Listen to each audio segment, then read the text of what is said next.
சென்னை வள்ளுவர் கோட்டத்தில் இருக்கக்கூடிய நம்முடைய செய்தியாளர் விக்னேஷிடம் கேட்கலாம். விக்னேஷ், சென்னை வள்ளுவர் கோட்டத்தை பொறுத்த வரைக்கும் அங்கு நடைபெற்றுக் கொண்டிருக்கக்கூடிய இந்த உண்ணாவிரத போராட்டத்துக்கு யார் தலைமை வகித்துக் கொண்டிருக்கிறார்? திமுகவினரிடம் மிக முக்கியமான நிர்வாகிகள் யார் யார் வந்திருக்கிறாங்க? சட்டமன்ற நாடாளுமன்ற உறுப்பினர்கள் எல்லாம் அதுல பங்கேற்று இருக்கிறார்களா? மனோஜ், அதாவது கடந்த சில தினங்களுக்கு முன்பாக நடைபெற்ற சட்டப்பேரவையில் திமுக உறுப்பினர்கள் தாக்கப்பட்டு வெளியேற்றப்பட்டதை கண்டித்தும், மேலும் நம்பிக்கை வாக்கெடுப்பு செல்லாது என அறிவிக்க வேண்டும், உடனடியாக ரகசிய வாக்கெடுப்பு நடத்தப்பட வேண்டும் உள்ளிட்ட பல்வேறு கோரிக்கைகளை வலியுறுத்தி தமிழகம் முழுவதும் இருக்கக்கூடிய தலைநகரங்களில் தொடர்ந்து இந்த உண்ணாவிரத போராட்டமானது திமுகவினர் சார்பில் நடைபெற்று வருகிறது.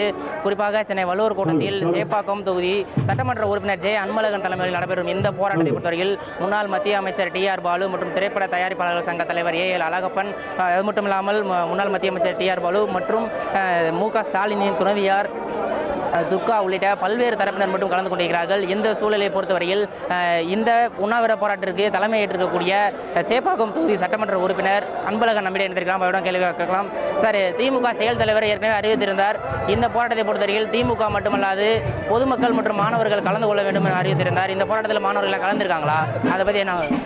நீங்களே நேரடியாக பார்க்குறீங்கல்ல, திமுகவை தாண்டி பொதுநல அமைப்புகளை சேர்ந்தவர்கள், சமூக ஆர்வலர்கள், இன்னும் பொதுமக்கள் திரளான அளவில் இந்த பந்தல் குழுமொழி தாண்டி வெளியில் வந்திருக்கிறாங்கன்னா பொதுமக்கள் இந்த அரசுக்கு எதிராக இருக்காங்க.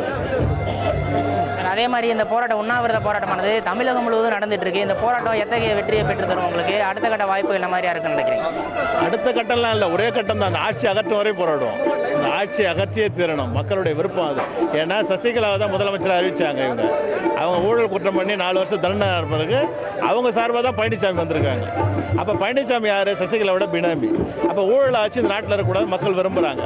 ஊழலுக்கு எதிராக மக்கள் இன்னைக்கு 1-2 இருக்கிறதுனால நிச்சயம் இந்த ஆட்சி அகற்றப்படுங்கிற நம்பிக்கை எங்களுக்கு இருக்கு.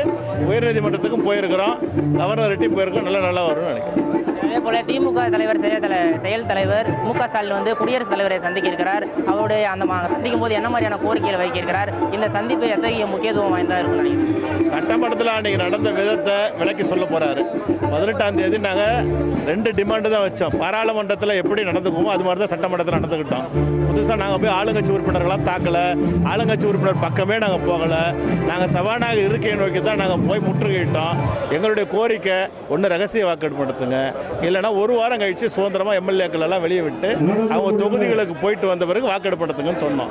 2 கோரிக்கையும் ஏற்றுக்காம அவர் சபையை ஒத்தி வச்சுட்டு போயிட்டு வெளியிலிருந்து காவல்துறை அதிகாரிலாம் கொண்டாந்து எங்களை அடித்து வெளியே போட்டு பலரை காயப்படுத்தி ஒரு எம்எல்ஏ இப்பொழுது காவிரி மருத்துவமனையில் அனுமதிக்கப்பட்டிருக்கிற அளவுக்கு தாக்கப்பட்டிருக்கிறாங்க. இந்த நிலைமையெல்லாம் நாங்கள் பிரசிடென்ட் கிட்ட எடுத்து சொல்லி ஆகவே ஓட்டெடுப்பு செல்லாதுன்னு அறிவிக்க வேண்டும் கேட்டுக்கோம். குறிப்பிட்டபடி ரகசிய வாக்கெடுப்பு உடனடியாக நடத்தப்பட வேண்டும். ஏனெனில் கூவத்தூர் எம்எல்ஏ சட்டமன்ற உறுப்பினர்கள் அனைவரும் கூவத்தூரில் இருக்கக்கூடிய தனியார் விடுதியில் அடைத்து வைக்கப்பட்டிருந்ததாகவும் அவர் தெரிவித்திருக்கிறார். மேலும் குடியரசுத் தலைவரை சந்திக்க போகும்போது ரகசிய வாக்கெடுப்பு நடத்த கோரிக்கை விடுக்க வேண்டும், மேலும் ஆளுநர் அதற்கு அனுமதிக்க வேண்டும் உள்ளிட்ட பல்வேறு தரப்பு கோரிக்கைகளையும் திமுக செயல் தலைவர் மு.க. ஸ்டாலின் குடியரசுத் தலைவரை சந்திக்கும் போது வலியுறுத்துவதாக தெரிவித்திருக்கிறார்.